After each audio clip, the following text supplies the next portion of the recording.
Mesdames et messieurs, je suis très heureux d'être ici aujourd'hui parmi vous en tant que collectionneur pour participer à ce débat public. Ces débats sont généralement tenus plutôt par des historiens de l'art ou des exposants. Je suis de l'avis que les collectionneurs privés jouent un rôle très important, non seulement pendant qu'ils collectionnent et qu'ils donnent la majorité de leurs revenus aux galeries et aux artistes, mais les collections privées sont également importantes plus tard, lorsque une collection est donnée ou vendue lors d'une vente aux enchères et que des œuvres importantes se retrouvent à nouveau sur le marché. Ma collection se distingue en partie de celle des orateurs précédents parce que j'ai acquis un certain nombre d'œuvres à l'étranger. Mais elle ressemble aux autres collections, disons aux collections des orateurs précédents, parce que nous souhaitons tous, en quelque sorte, avoir le même type d'œuvres, c'est-à-dire des œuvres de Wölfli, de Suter ou de Bonjour ou Bourland. Alors, comment m'est arrivé le déclic pour moi? Alors, je viens d'un petit village qui s'appelle Ermatingen, et là, il y avait 3 artistes peintres. Et l'un d'eux, M. Graff, avait 2 fils dans mon âge. Un jour, j'ai rendu une faveur à un de ses fils et en guise de remerciement, je reçus une gravure sur linoléum du clown Croc. Alors j'étais ravie et c'était le déclic. J'ai commencé à collectionner, à acheter des œuvres. Cet artiste peintre est devenu mon ami et il m'a introduit dans le monde de l'art. Nous avons visité entre autres des vernissages ensemble et des musées. Ma collection a commencé à grandir. J'ai commencé avec de l'art local, ensuite elle est devenue régionale. J'ai acquis aussi des œuvres suisses. Et plus tard, j'ai travaillé à New York. Et là, j'ai ajouté des œuvres étrangères, donc américaines.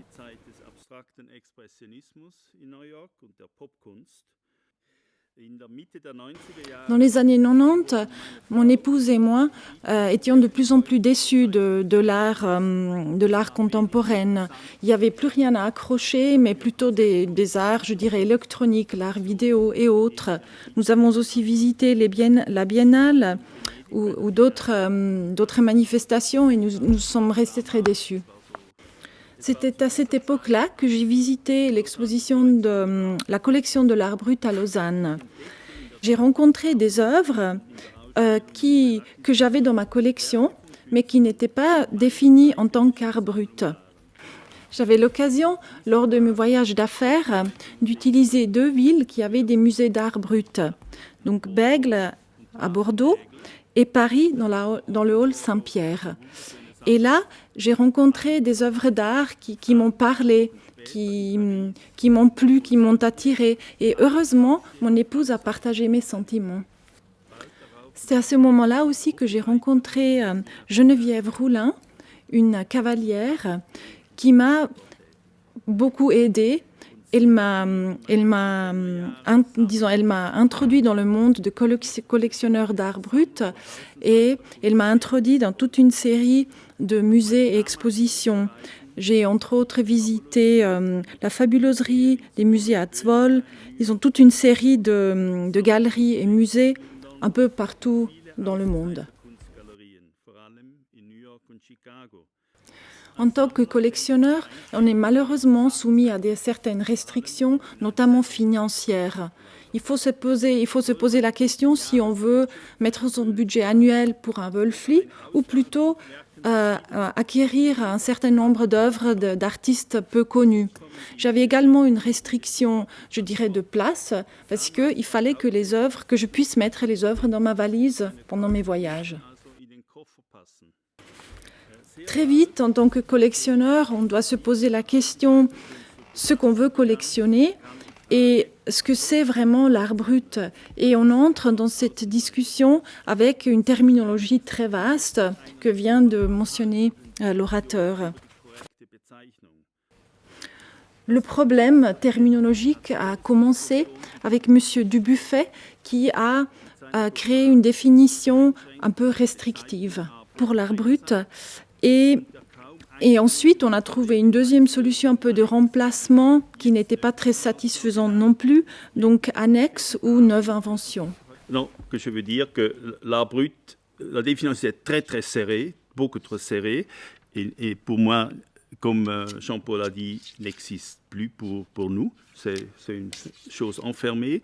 Et quand Dubuffet a cherché un chemin en dehors, il a créé cette annexe ouverte jusqu'à la fin du monde. Le problème s'est renforcé, je dirais, avec la publication du livre de Roger Cardinal qui donne une vue d'ensemble de l'art brut.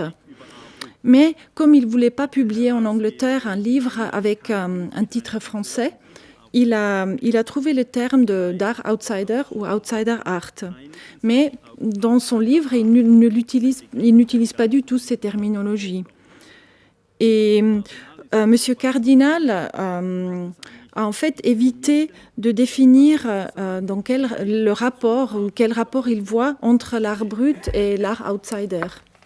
Pour l'auteur John McGregor, l'art brut et l'art outsider sont identiques, la même chose. Pour la majorité, par contre, et moi j'en fais partie, l'art outsider est un terme générique pour tout type d'art ou toute œuvre d'art créée par un artiste marginal. Et donc l'art brut, tout comme la neuve invention, font partie de l'art outsider. L'art outsider est un terme vague, mais qui comprend beaucoup de choses. Je dirais que c'est la création artistique qui ne fait pas partie de l'art mainstream. Et je dirais qu'il y a quatre types ou genres d'artistes. C'est les handicapés mentaux et les malades psychiques, les visionnaires médiumnistes ou religieux, tout ce qui est la création naïve, et les marginaux qui sont plus ou moins intégrés dans la société, mais qui sont tout de même proches à, je dirais, la création marginale. Il est clair que ces définitions ne sont pas suffisantes. Il y a toujours des cas limites, surtout en ce qui est de l'art naïf et les marginaux à la société. L'art naïf n'avait pas du tout été considéré par M. Dubuffet, malgré le fait qu'il y a certains cas limites entre l'art brut et l'art naïf.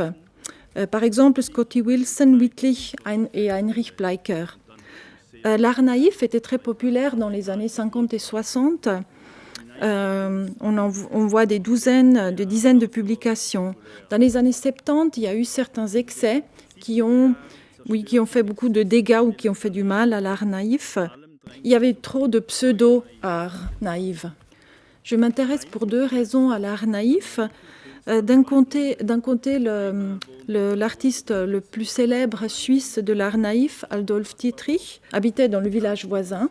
Et j'ai toujours eu un intérêt particulier pour l'art naïf paysanne et de l'Appenzell et du Toggenburg.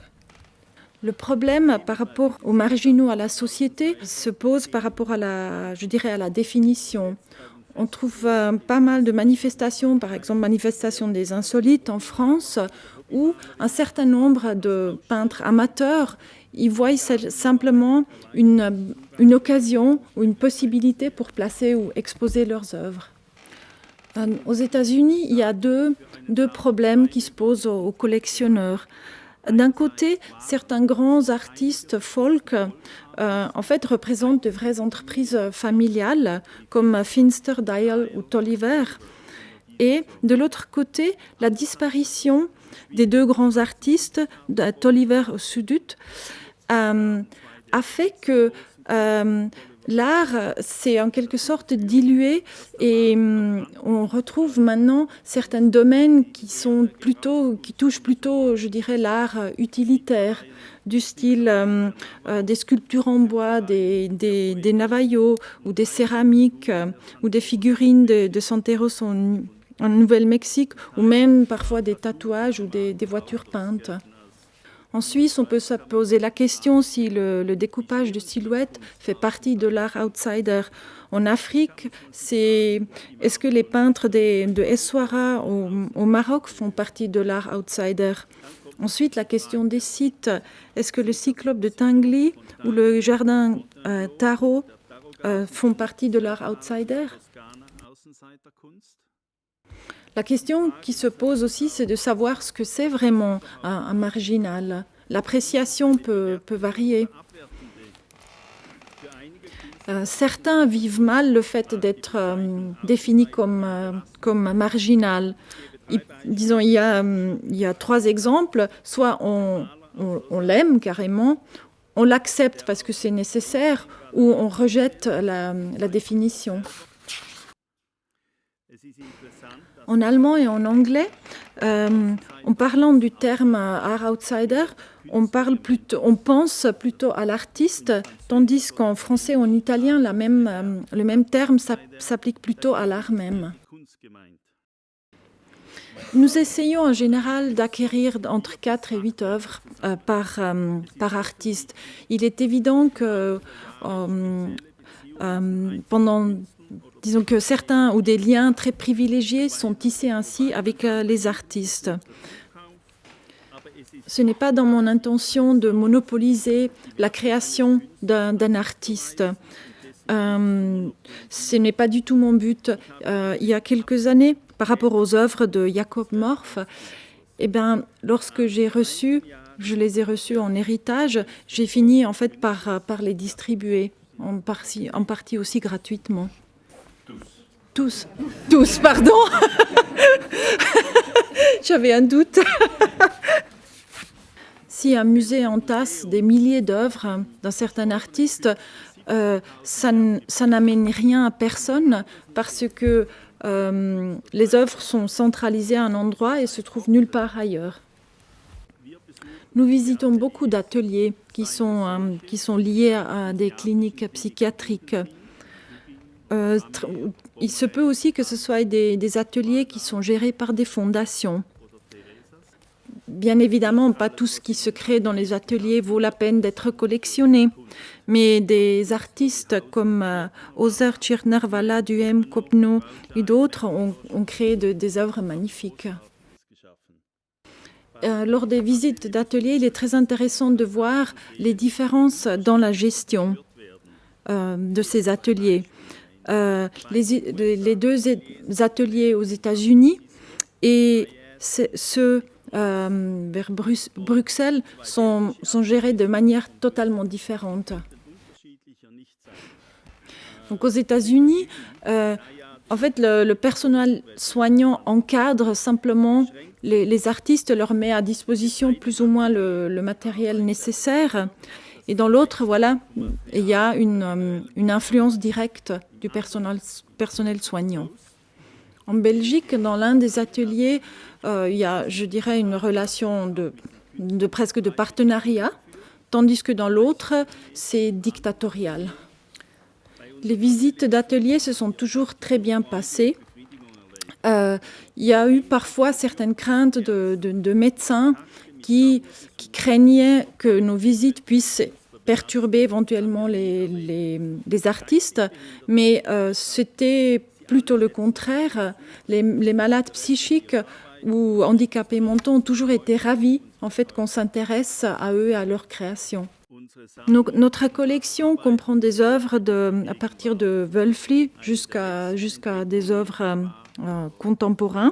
Une de nos dernières découvertes est à Kuala Lumpur, à Clemens Oy, un garçon de 18 ans qui est autiste.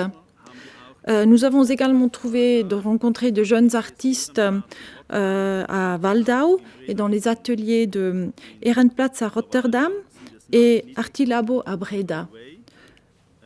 entre autres aussi Marc Niedecker et Manuel Weil en Waldau, Jeroen Pomp et Lionka Jaspers en Hollande. Notre favorite absolue, Martine Coppeno. Et j'ai apporté 2 dessins originaux. Ils sont derrière moi et Madame va vous le montrer. Si vous voulez que ça passe, pas de problème si ça retourne chez moi. Donc Martine Coppeno a le syndrome de Down. Pendant les dernières 20 ans, elle a vécu dans la clinique Reine Fabiola, au sud de Bruxelles. Elle a travaillé dans l'atelier La Ramée. Pendant les 20 ans de sa création, elle a créé environ 200 œuvres et elle est donc décédée il y a 2 ans. Nous avons rencontré de personnalités extraordinaires et nous avons également pu nouer des liens très intenses avec du personnel d'atelier, d'amis collectionneurs, des galeristes ou responsables de musées. Et je crois que nous faisons tous partie d'une famille riche et heureuse de marginaux. Maintenant, je vais vous montrer quelques œuvres de notre collection. Après la mort de Geneviève, avec mes amis de Lausanne, avec Philippe, certainement, on a discuté qu'est-ce qu'on peut faire pour honorer Geneviève Rollin. Et finalement, j'ai proposé, on pourrait faire une exposition qui va réunir les 2 intérêts de Geneviève, l'art brut et le cheval. Et je vais parler français maintenant. Mais s'il vous plaît. J'essaie. Non, c'est très bien, c'est très bien. J'ai regardé dans ma collection et puis j'ai trouvé assez des chevaux parce que comme je suis dans le métier de cheval, si je vais chez un artiste, chez M. Kamlander au Googing, et il me montre 3 vaches et 3 chevaux, j'achète les chevaux, pas les vaches.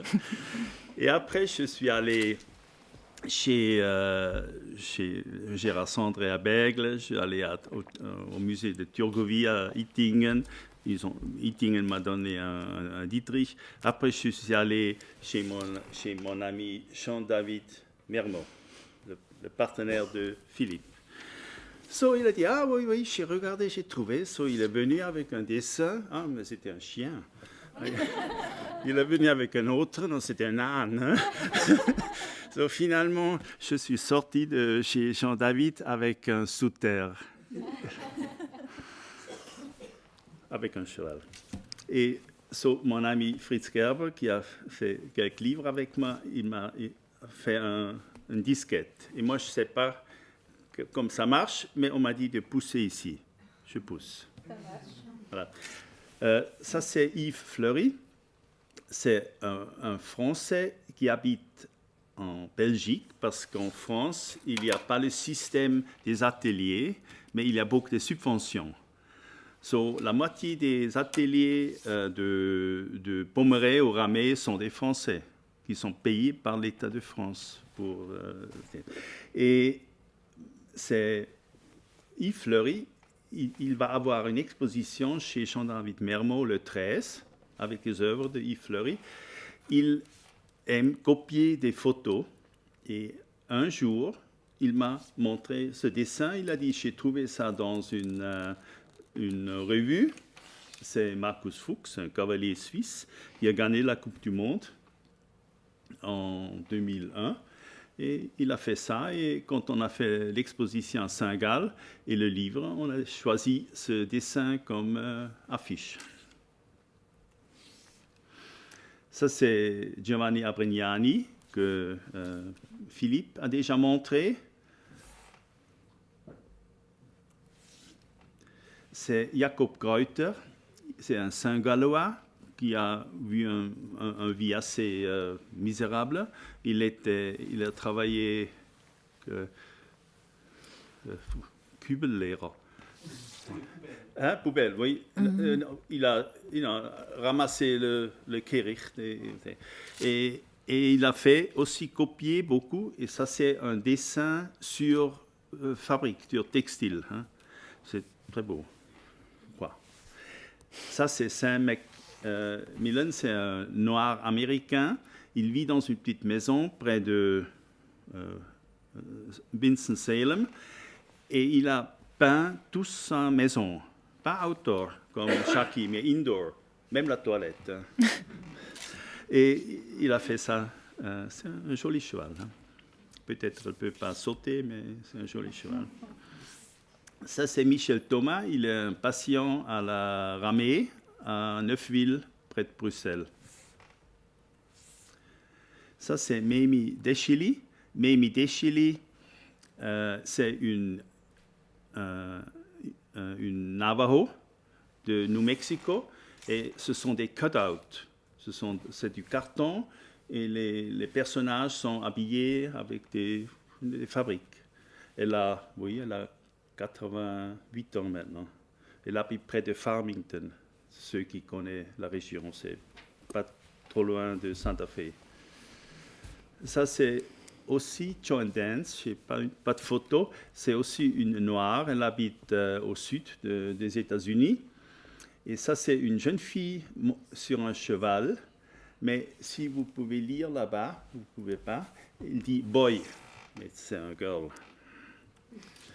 Et ça, c'est Malka Seldis, c'est une américaine, c'est naïf, elle habite à New York. Et oui, c'est peut-être un des plus fameux peintres naïfs des États-Unis du présent. Regina Broussard, elle travaille dans le Creative Growth à Oakland, près de San Francisco. Oui, ce n'est pas une cavalière, c'est une femme qui est à côté d'un cheval. Et ça, c'est une des grandes artistes suisses, Pia Hug. C'est une femme aussi, 86 ans maintenant. Elle travaille et vit à Goldach. Et elle travaille presque nuit et jour, et fait des tapis, elle fait des peintures, elle fait des boxes. C'est formidable, une artiste formidable. À côté de Copeno, la deuxième favori. Ça, c'est Umberto Bergamaschi, de l'atelier de Teresa. Il fait toujours la forme d'œuf avec des images dedans, une danseuse, un canard ou un cheval. C'est le fameux Johann Fischer, c'est un artiste intéressant. Il est de Guging. Quand il a commencé en 84 ou 83, il n'a que fait des dessins noirs et blancs sans écriture. Après, il a commencé à ajouter de couleurs. Après, il a commencé à ajouter des textes. Ça veut dire qu'il est un des peu d'artistes outsiders ou art brut qui ont développé. Ça, c'est André Robillard, qui normalement est connu pour les fusils que vous avez vus chez Jean-Paul et chez Philippe, ou les dessins de la Lune et tout ça, mais il m'a fait un cheval indien. Ça, c'est Josef Kuracek, c'est un Américain qui habite à Paris. J'ai acheté ça chez Flora Bern, hein, la galerie ici, Madame la Sardine, la belle sardine. Et il est certainement il est un peu à la frontière de Outsider Kunst. William Hawkins, c'est un des grands noirs du sud de l'Amérique. Il est très fameux pour les toiles huile qui coûtent maintenant 50 ou 60 000 $. Moi, j'ai acheté un petit dessin. C'était possible. Ça, c'est Kamlander que j'ai dit que j'ai eu le choix entre le cheval et la vache et j'ai choisi le cheval. Il est de Guging. Ça, c'est Stefan Holzmüller. Ceux qui connaissent Lausanne, il y a des œuvres dans une des vitrines, des figures en tôle, je ne sais pas le mot. Et il vit dans un petit village en dehors de Karlsruhe et il est un peu le fameux du village, et le village, le maire, lui a offert ou a mis à sa disposition une petite maison où il vit, il mange, il dort et il travaille. C'est Stefan Holzmüller. Ray Hamilton, c'est un des Noirs américains, aussi décédé il y a quite longtemps. Ce sont tous une ménagerie des animaux, y inclut un cheval à gauche.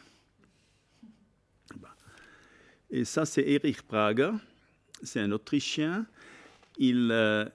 C'était un étudiant, il a presque fini son éducation pour devenir médecin. Et après, il est tombé malade. Il est maintenant dans une clinique près de Salzbourg. Et j'ai rencontré ses œuvres dans la galerie Altnöder à Salzbourg. Je crois que c'est formidable. Alexis Lipstroy, il est dans l'atelier Pommeret, le même atelier où il y a Duhem, Paul Duhem. C'est un Français qui est dans cet atelier belge. Il copie des livres, mais naturellement sur son propre chemin. Ça, c'est Philippe Saxer. C'est un jeune Suisse, 40 ans, 43 ans maintenant. Il est patient à la Waldau. Ça veut dire il est schizophrénique. Il vit dans son propre maison à Herren. J'ai oublié. Mais tous les 2 ans, il retourne pour 6 mois à la Waldau quand il tombe. Et il est un dessinateur formidable. Je suis sûr que le cheval ne peut pas vivre, mais c'est beau. Hein? Et il est très gentil, Philippe Saxer. Ça, c'est Tschirtner. Un jour, il était demandé de faire un cheval. Il a fait un cheval. Ça, c'est Giordano Gelli. Il était un des artistes de Latinaya. Monsieur Daman a beaucoup des œuvres de lui. Moi, je n'ai que 3-4 dessins, mais c'est aussi formidable. Et ça, c'est Dwight McIntosh. Il est de Creative Growth de Oakland, près de San Francisco. Il était toute la vie dans des institutions. Et quand il a eu 80 ans, il a commencé à dessiner 3 choses, des personnages, des chevaux et des automobiles. Ça, c'est Sutter, mon premier Sutter que j'ai acheté. C'est un cheval. La provenance, c'est de la collection Le Corbusier, cette œuvre. Et ça, c'est Carlo Sinelli, qui était déjà montré par Philippe. C'est François Burland. C'était le premier œuvre d'art brut que j'ai acheté. Pas celui, un autre, sans savoir que M. Burland est part de la grande famille des outsiders. C'est beau. Ah, c'est aussi une histoire de ça, parce que j'ai acheté ça à Londres, cette œuvre. François Burland, il y a 15 ans peut-être, quand il a fait les couleurs, a eu une exposition à Londres. Et il a apporté 2 grandes œuvres, 2,20 m à 1 mètre, à Londres. Et à Londres, on les a encadrées. Et un des œuvres était acheté à Londres. Il est maintenant dans la collection Kinley à Dublin. Et l'autre restait chez Monica Kinley, parce qu'aucun a voulu retourner une œuvre de 2,20 m à 1 mètre encadrée avec de verre. Hein. Monica m'a le montré, puis j'ai téléphoné à François Burland. J'ai dit, oui, qu'est-ce que tu veux pour ça? Il m'a fixé un prix. J'ai dit, OK, je vais l'apporter l'argent. Et la prochaine fois, quand je suis allé à Londres, c'était pour le grand concours à Olympia. Et un des cavaliers était Willy Melliger, avec son fameux cheval gris Calvaro. Je suis allé avec un chauffeur chercher le tableau et on l'a mis dans le camion avec Calvaro. Ce dessin était voyager avec Calvaro. Ça, c'est Jabert. Jabert, c'est un Tunisien qui est venu à Paris, est devenu un chanteur devant le Oui, chanteur, c'est juste. Devant le Pompidou, il a commencé à dessiner, faire des sculptures. Il chante toujours. C'est gai ce qu'il fait. Peter Paul Dvořák, c'est un immigrant tchèque qui habitait au Texas, qui a fait ses dessins pour ses grands-enfants. Hein? Petits-enfants. Petits-enfants, ok. J'apprends toujours. Ça, c'est Johann Garber. Il est de Gugging. Et vous voyez beaucoup de chevaux, hein? Ok. Il est avant tout connu pour les noirs et blancs, mais il a aussi fait des couleurs. Je crois que c'est beau. Ça, c'est Martha Grunenwald, une Belge qui habite à Moucron. Elle a dessiné, elle a maintenant 98 ans. Elle a dessiné jusqu'il a 2 ou 3 ans. Et normalement, elle a fait des têtes et des maisons ou des constructions, mais je crois que j'ai aussi 3 ou 4 dessins des chevaux. Et ça, c'est Renzo Ramali. Renzo Ramali, c'est un docteur italien qui était directeur chez Nestlé à Vevey. Et après sa retraite, il a commencé à peindre des chevaux de course. Voilà. Je crois que c'est le dernier. Oui.